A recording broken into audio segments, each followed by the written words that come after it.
Treehouse of Horror 24 is pretty great. This is the second segment of the 25th episode of The Simpsons.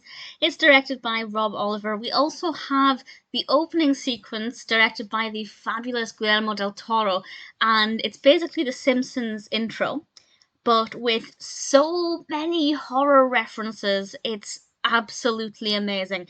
It is so much a game of how many horror references can you see, and I love it, and I would happily watch it again and again.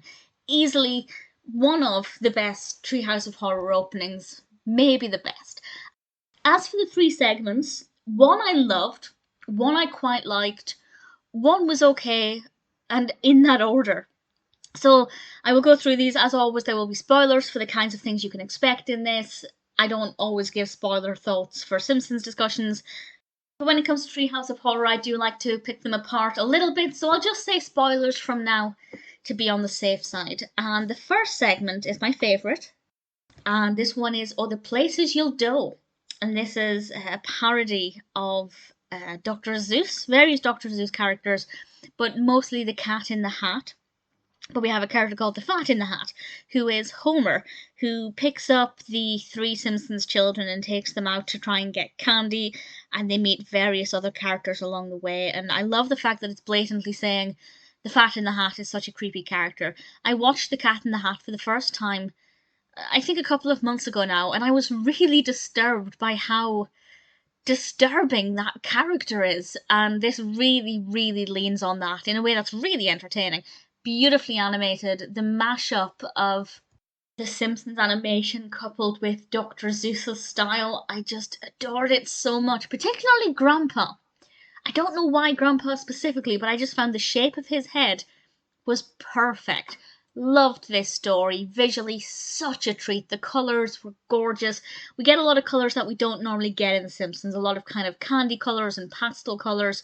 We don't see them that often in The Simpsons, and it worked really well. Absolutely loved it.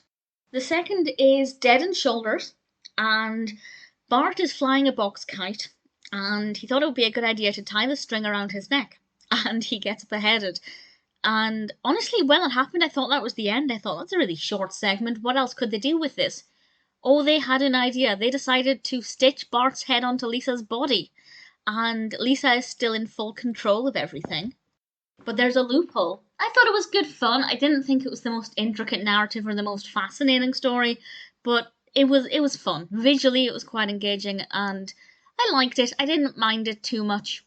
It's not one I'd watch again and again, but yeah, I was curious to see where they'd take it, and they took it a lot further than I was expecting, so I can't really complain. Not too bad. The third one, I really thought once I got over the novelty, it wasn't that interesting. This is Freaks No Geeks.